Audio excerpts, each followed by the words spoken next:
आप सभी छात्रों का स्वागत है। तो छात्रों, आज की इस वीडियो में हम कक्षा 8 जो आपका विषय हिंदी विशिष्ट है उसके अर्धवार्षिक मूल्यांकन प्रश्न पत्र 2023-24 जिसका आपको 20 दिसंबर का पेपर होना है, complete real question paper with complete solution आपको बताने वाले हैं। तो छात्रों, करते हैं वीडियो को स्टार्ट। यहाँ पर आप देख सकते हो कक्षा है 8 विषय हिंदी विशिष्ट, समय रहेगा आपका 2.5 घंटे का। सबसे पहले यहाँ पर आपको अपने विद्यार्थी के नाम के सामने नाम डालना होगा, अनुक्रमांक के सामने अपना अनुक्रमांक यानी रोल नंबर, पिता के नाम के सामने पिता का नाम, शाला का नाम के सामने शाला का नाम और जिले के नाम के सामने जिला का नाम डाल लेना है। ओके, यहाँ पर आप छात्रों देख सकते हो आपका सबसे पहले महत्वपूर्ण निर्देश दिए गए हैं, तो आप इन्हें अच्छे से पढ़ लीजिएगा। फिर आपके बहुविकल्पीय प्रश्न 1 से लेकर 10 तक निर्देश है। प्रश्न को पढ़कर नीचे दिए गए विकल्पों में से सही विकल्प चुनकर लिखिए। तो आपका स्टूडेंट्स फर्स्ट क्वेश्चन है, माँ बीना वादनी से तात्पर्य किस देवी से है? तो उत्तर आ जाएगा आपका किस देवी से है? माँ सरस्वती देवी से है। फिर नव नव के नव विहग वृंद को पंक्ति में अलंकार है, तो वृंद को पंक्ति में अलंकार क्या आ जाएगा? अनुप्रास अलंकार आ जाएगा। ओके, इसके बाद है तल्लीन में खालिस्तान उपसर्ग है। देखो तल्लीन है ना, तो तल्लीन में आपका तत् उपसर्ग रहेगा। ओके, क्या रहेगा उपसर्ग? तत् उपसर्ग। प्रख्यात संतूर वादक थे, तो अलाउद्दीन खां थे। प्रभु जी तुम चंदन हम पानी खालिस्तान पंक्ति किस कवि की है? तो रैदास कवि की है। फिर हृदय भर आना मुहावरे का अर्थ है, तो इस मुहावरे का अर्थ है दुखी होना। क्या मतलब होता है? दुखी होना। फिर गीता में कुल कितने श्लोक हैं? तो छात्रों कुल 700 श्लोक हैं गीता में। अगला प्रश्न है, सम्राट विक्रमादित्य ने संबंध का प्रचलन प्रारंभ किया था, तो किस संबंध का प्रचलन प्रारंभ किया था? तो विक्रमादित्य ने विक्रम संबंध का प्रचलन प्रारंभ किया था। इसके बाद है इतिहास से संबंधित शब्द के लिए प्रयुक्त होगा, तो इतिहास से संबंधित शब्द के लिए क्या प्रयुक्त होगा? ऐतिहासिक प्रयुक्त होगा।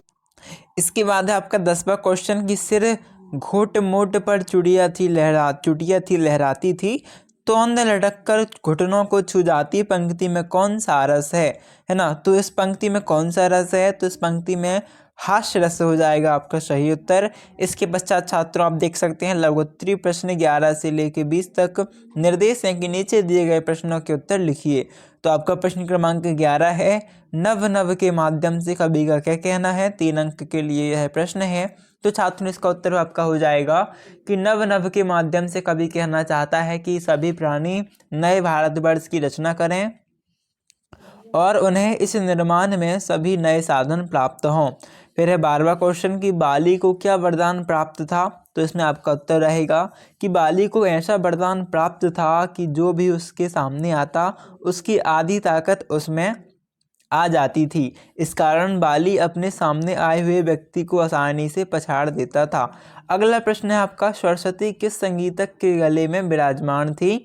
तो उत्तर क्या रहेगा? संगीतक लता मंगेशकर के गले में सरस्वती स्वयं विराजमान माने जाते हैं।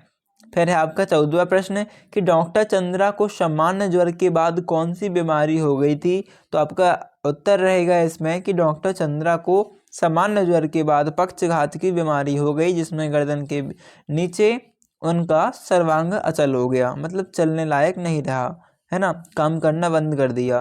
फिर मुफ्तखोरों के सरताज किसे कहा जाता है? तो मुफ्तखोरों के सरताज मुक्तानंद को कहा गया है, जो किसी भी वस्तु को प्राप्त करने के लिए पैसा खर्च नहीं करना चाहते, क्या नहीं करना चाहते, वे मुफ्त में प्राप्त वस्तुओं का आनंद उठाते हैं।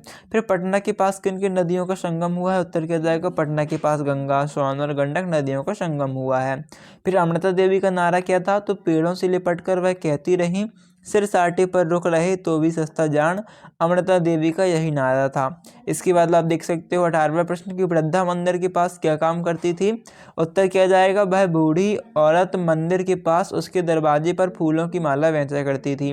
फिर है महेश्वर का प्राचीन नाम क्या है? तो छात्र आप सभी को पता होगा कि क्या है प्राचीन नाम? महेशमती है, जो कि बाहुबली पिक्चर आपने सुना ही होगा। और क्या महेश्वरी या फिर महेशमती, कुछ भी आप कह सकते हैं ऐसे। फिर राजा के प्रथम 2 महलों में जो दुर्लोग मिले वे कौन थे? तो राजा के प्रथम 2 महलों में जो दुर्लोग मिले उनमें क्रमशः 17 ठीक है 17 18 वर्ष का एक युवक और 19-20 वर्ष आदतें सुंदर करना थी, है ना। तो आप यहाँ लिख सकते हो हिंदी की जगह लिख सकते हो इंग्लिश में भी इसकी 17 से 18, और यहाँ पर लिख सकते हो कि गणित से कि 19 से 20, है ना। अब बरसी अद्वितीय सुंदर कन्या थी। फिर कवि माँ सरस्वती से क्या वरदान चाह रहा है, तो छात्रों है आपका कंप्लीट उत्तर है, आप स्क्रीनशॉट कर सकते हो, या फिर आप लिख सकते हो कि कवि माँ सरस्वती से वरदान चाहता है कि संपूर्ण भारतवर्ष में स्वतंत्रता की नई भावना का अमर मंत्र भर जाए, प्रत्येक व्यक्ति के हृदय से विभिन्न स्तर से अज्ञान का अंधकार दूर हो जाए तथा सर्वत्र ज्ञान की ज्योति का झरना बहने लगे, मन के विकार दूर हो जाए, अज्ञान का अंधकार नष्ट हो जाए तथा समस्त संसार ज्ञान के प्रकाश में चमक उठे, संपूर्ण भारत नई गति प्राप्त करे, गीत और छंद के क्षेत्र में नवीनता प्राप्त करे, प्रत्येक कंठ में मधुर स्वर नए बादल की गंभीर और कल्याणकारी गर्जना के समान उठने लगे, कविता और गीत के आकाश के स्वतंत्र वातावरण में नए जन्मे पक्षियों के समान नए कवि और गीतकार अपने नए पंखों के सहारे उड़ान भरने में समर्थ हो जाएं। इस तरह सरस्वती देवी उसे नए कवियों को स्वतंत्रता का नया अवसर प्रदान कर दें। फिर आप देखो 22वां प्रश्न यहाँ पर देख सकते हो, आपका 22वां प्रश्न रहेगा, इसके उत्तर आप इस प्रकार लिख देंगे, यह आपका कंप्लीट सॉल्यूशन रहेगा 22वें प्रश्न का। यह आपका 23वां प्रश्न है कि जहाज का पक्षी किस बात का प्रतीक है, ऐसा स्पष्ट कीजिए, इसका उत्तर आप देख सकते हैं। अंतिम प्रश्न है आपका बाढ़ पीड़ितों की क्या क्या आवश्यकता होती हैं, उन्हें किस तरह का सहयोग दिया जाता है। देखो इसमें आपको उत्तर क्या लिखना है कि बाढ़ पीड़ितों की सबसे पहले आवश्यकता होती है उन्हें सुरक्षित स्थान पर पहुंचाने की, उनसे संबंधित सामान को उनके पास पहुंचाने की, उस समय उन्हें भोजन पानी व कपड़े आदि प्राप्ति कराने की ज़रूरत भी होती है। इनके अलावा उन्हें दवाइयाँ की ज़रूरत होती है, क्योंकि बाढ़ आ जाने पानी से फैलने वाले अनेक रोग हो जाते हैं, उन रोगों के इलाज की तुरंत आवश्यकता होती है। इन बाढ़ पीड़ितों को रेड क्रॉस और वॉलंटियर सहायता पहुंचाते हैं। कुछ स्थानीय संस्था व देश की सेना और स्वयं सेवी संस्थाएं भी इस कार्य में सबसे अधिक कार्य करती हैं। और बाढ़ पीड़ितों के लिए औषधि आदि एकत्र करके उन्हें बांट दिया जाता है ना। और ये आपका रहा 23वें प्रश्न का उत्तर है कि जहाज का पक्षी भगवान कृष्ण रूपी जहाज पर स्थल के दूर समय पहुंचने की जानकारी देने वाला पक्षी रूप भक्त है ना।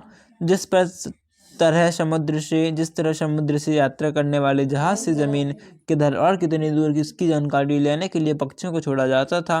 जब जमीन कहीं नहीं दिखती और जमीन पक्षियों की पहुंच से दूर होती थी तो पक्षी लड़कर जहाज पर आ जाते थे। यदि जमीन दूर और समीप होती तो पक्षी उसी समय उड़ते हुए चले जाते थे और यह जमीन ही उनका शरण स्थल बन जाती थी। तो इस प्रकार इसका उत्तर रहेगा।